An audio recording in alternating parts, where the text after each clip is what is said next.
Welcome to possibly my last video for the year. At this time of the year it gets really weird and I get really introspective and I start reflecting on everything that I've ever done in my life. I know that in my last video I said that I live with no regrets, but yeah, I live with a lot of regrets. And sometimes this time of year is hard for me because I look back on the year and I realize that maybe I didn't achieve all of the things that I wanted to achieve, and the only reason why I didn't achieve those things is because of my own lack of willpower, my own faults, my own shortcomings as a human being, and I have no one to blame but myself. But on a positive note, I enjoyed some things this year. No matter how I feel about this year and how it's ended, I can at least look back and think I've achieved one thing, and that one thing was moving out. It was something that felt so abstract and like a pipe dream, so much that I couldn't achieve it, but as it turns out, with the help of your friends, you can do anything. It's kind of annoying me that my pillows are off center, but I'm already sitting down, so I'm not going to fix it. So I think that as a way to bring in the new year, I want to just look back at the things that I have enjoyed this year, regardless of how I might feel about myself in other aspects of my life. Let's start at the regular place that people start their favorites video with, the beauty side of things. This year I'm really proud of myself because I'm taking a really big sort of commitment into the side of skincare. I've made a daily commitment to wear sunscreen every day, and one of the sunscreens that I have liked using this year is the Mecca Cosmetica Skin Perfecting Vitamin Superior UVA UVB Defense Luxe Hydrating Cream Broad Spectrum. It's basically just an SPF 50 sunscreen, and I really enjoy it. I still only have the mini size because this is one of the ones that came in the beauty box, and then I think maybe I've also bought the mini size just because I like how compact and travel friendly it is. Considering that my skin is quite oily, as a sunscreen this doesn't make my skin feel any greasier throughout the day. I don't notice my skin getting greasier throughout the day when I'm wearing this, which is every day. Bitch. Here's the thing, is sunscreen a scam? I don't know if this is working or not. There's no way to tell if this is working or not unless I get one of those fancy UV sort of scans on my face and I get to see any of the damage that has been done to my face throughout the years of not wearing sunscreen. So I don't know if this is working or not. But in my mind, I think it's working and it feels nice on my face. There'll be days where I'm just wearing this, or if I'm going for a walk in the morning, I'll make sure to put this on in the morning just to make sure that my skin is nice and protected. I really wanted to include other sort of skincare favorites this year, but here's the thing. Some of the things that I've been wearing on my skin have only been in the past 6 months, and I don't think that my skin has made that much of sort of a progress in its appearance for me to be able to say definitively that this is a favorite skincare item of the year, because I think in terms of skincare, 6 months for something that's a serum based thing, it's probably not the best way to judge how well it is for your skin, which is why I feel weird about including a sunscreen, because it's how can I actually tell the longevity and the effects of its protection on my skin? All that I can really tell you is that as someone with oily skin, this doesn't make me feel greasy. With that weird spiel out of the way, let's get on to something else. I have two fragrance favorites. I have two fragrance favorites this year, and I've basically just been wearing one of them for the colder parts of the year and the other one for the warmer parts of the year. These are both fragrances by Replica by Maison Michelin. This one here in the darker color is called By the Fireplace, which is a scent that just feels smoky and sexy and everything like that. So I like wearing this in the winter colder months. And then this one here is the Lazy Sunday Morning one, which feels, to me it smells fruity and musky, and I know that Replica scents are supposed to take you back and be familiar scents and moments of varying locations and periods, but really Lazy Sunday Morning reminds me of a fragrance that my sister used to wear, and that makes it sound like my sister is dead. She's not dead, she's just older than me.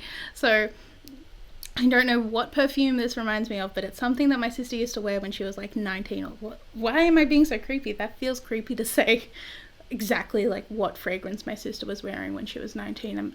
It's not creepy like that. It's just a familiar scent. I still only have these bottles in like the little sizes, but like these last me ages. The By the Fireplace one is like in a little spritzer bottle, whereas the other one is in a roller bottle. I don't know why they made them two different bottles when they're both like the same sort of size. I would have liked it if this was in a roller bottle, because then I feel like you use less perfume. Like if you look at them, I've used like so much more of this one when I've owned this one for so much longer. So I just wish this was like a rolly bottle. As another beauty favorite, I have the Laneige Lip Sleeping Mask. I just like to use this as like a lip balm. I'll use this when I'm getting ready in the morning. I'll use this when I do go to sleep. This is like an expensive ass lip balm, and I feel a little bit weird about spending $30 on a lip balm.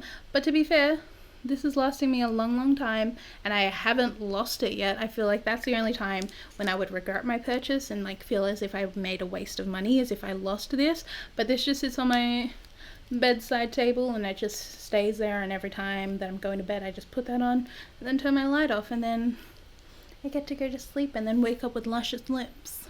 Straying away from skincare beauty, let's go to hair care beauty. Let's go to functional beauty. This probably should come as no surprise to you, but I did make a review video on functional beauty a couple of months ago, and honestly the shampoo and conditioner, these are basically the only things that I've been using this whole year. Like for most of the year I've just been using functional beauty. Since I made my review video, I have since changed my formula and also changed my scent. On regards of scent, I regret changing it. I used to get the milkshake shea butter kind of one, and I made a mistake. Not a mistake, I just wanted to like try out different fragrances, and I purchased the peach flavored one. The peach scent doesn't feel luxurious enough for how much I'm spending on it. If I'm paying $80 for a set, I kind of want it to smell like a little bit nicer. That's just my personal preference. I will say though that since changing my formula, I do enjoy the conditioner a lot more. The conditioner for this formula that I've chosen, it's like thicker. I feel like this conditioner lasts me a lot better. I'm not having to use as many pumps of it to get through all of my hair as I would be with the other formula. So I think I'll stick with this formula, but I'll just change my scent on the next reorder. And if you didn't know, I do have a referral link for Function of Beauty down in my description, so that if you wanted to get like some money off of your order, it will also mean that I get some money off of my next order. Hey, help a little lady out. And then in the way of makeup, I feel like I didn't really try that much new makeup or like stay consistent with that many different makeup products that were sort of like new to me this year. So my makeup side of favorite things is sort of smaller than it usually is. First off, I have this little cutie. This is the Essence Lash Princess, brought to you by the wonderful Miss Bailey Sarian. I used to use this mascara out of necessity years ago, because years ago I was poor, but now that I have money, using this mascara now, it just means that I'm thrifty. Considering the fact that I just stick on false lashes on top of my eyelashes anyway, it's nice to just have like a really simple mascara. I just have the normal formula. I know that there is a waterproof formula that's out there. I find it does okay for separating my lashes and making them look longer and voluminous, especially if I sort of focus it on like dragging it at the bottom and like pulling it up through my lashes. But as someone who wears false eyelashes all the time, I feel like a cop-out putting a mascara on my favorites list, but this is something that I've repurchased like multiple times this year. Another thing that I have repurchased multiple times this year is the NARS Creamy Radiant Concealer. I have this in the color Custard. This year I have sort of strayed away from using full face foundations all over my face all of the time. Does that make sense? What? Basically, I just don't wear foundation every day, whereas in the past I used to have to wear, or I used to feel as if I had to wear foundation every day in order to feel like confident or whatever. But now I just use concealer in places where I need it. So I'll put it underneath my eyes, I'll put it like in a little triangle in the middle of my forehead, I'll put it like around my mouth and chin, and then just like anywhere else that needs it. And then when I blend it out and powder it and everything like that, it still gives me the look of a full face foundation, but it just sort of wears better throughout the day. I find that it like doesn't crumble up as much as normal foundations would throughout the day. And basically this is my favorite concealer for doing that with, because it is so full coverage, everything like that. The feeling of it, the texture of it on my face just ends up feeling nice and beautiful. It doesn't feel too dry or too oily or anything like that. It's sort of just like the perfect concealer. I like to take the stopper out of mine when I'm nearing the end and then just scraping every little last drop out of this concealer because it's like a little bit expensive. So I like to get my money's worth out of this. And then for my third and last beauty favorite, it should come as no surprise to you, but it is the Anastasia Soft Glam eyeshadow palette. I would say that this year, this was like my most used palette, as you can see from the fact that I've hit pan on 2 colors and it's just so dirty and grotty and everything like that. I got a lot of love out of this palette, basically. I would say that more of the shades down the bottom are sort of more versatile, or shades that I would want to gravitate towards every day. Stuff like the shimmer shades and stuff like that is something that I'm not necessarily drawn to all the time. Like, I'm not always sort of drawn to the pinky eyes. I know that they suit brown eyes, but I'm just not that kind of person, I don't think. But I absolutely loved the shade Burnt Orange and Rustic. As you can see, I would use that on my face every day. I really enjoy the texture of Anastasia eyeshadows. I know that some people don't like them, some people do.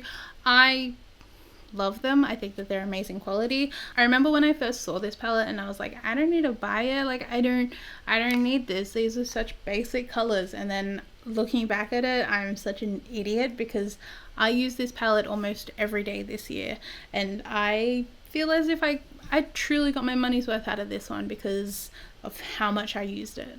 And now that we have the beauty favorites out of the way, let's come to the piece de resistance of all of my 2019 purchases, possibly one of the best purchases that I have made of the decade. I would in no way describe myself as a fashionable or trendy person. As you can see, I basically just wear graphic t-shirts all the time. Like, I couldn't really care less about what looks good on my body.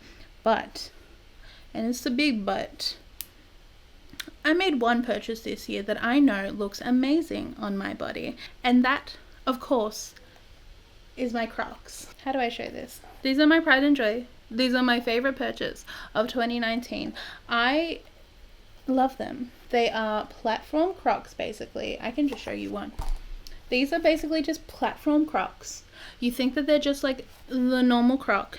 They have the protect mode, they have the attack mode, or as I like to call it, just normal sports mode. They have a chunky heel on them, like chunky, like I'm like an inch taller when I wear these. Like, it's a statement. They still have the little ventilation holes at the front so my feet can breathe. If I have a fungal infection on my toes, these are the shoes for me. For anyone who says that Crocs are ugly, Crocs are disgusting, April, you're hideous, I just want you to know that's your opinion, you know? I was one of those people myself. I used to be a wholehearted hater of Crocs until I discovered how comfortable they are. And when you get old, I'm 24, but when you get older, you realize the importance of comfortable footwear. Your feet are basically holding you up all day. So why would I punish myself into wearing Vans all day, like something ugly, something with like a flat sole, when I can have something cute? Look at these flowers, they're cute. Something comfortable as fuck. It's like I'm walking on a cloud every day. The fact that these are just like such springy, bouncy soles, like, come on, you just can't go past it. I had been wanting these things for months, and I went onto the Crocs website probably last month. After wanting them since February, I went onto the website in November. That's right, I mulled over this decision for like, how many months is that? 9 months maybe? I don't know. My maths might be wrong, but I mulled this over for months. I go onto the Crocs website. They're unavailable. They're not listed anymore. They're not there anymore. I get a little bit heartbroken. I'm like, okay, cool. I've lost my chance. I should have taken my chance back in February when I first saw these things. But I waited it over too long, and now they're not available. But then another night, I go out on a limb. Maybe there is like a goat website for Crocs. Like, You know how you can get last season or limited edition Nikes or anything like that. Like, I could find my limited edition Crocs. So I look them up. I look up the platform Crocs, black platform Crocs on Google. And it comes up with like the Iconic search result. And I'm like, okay, cool. Maybe the Iconic have them. The Iconic did have them, but they just didn't have them in my size.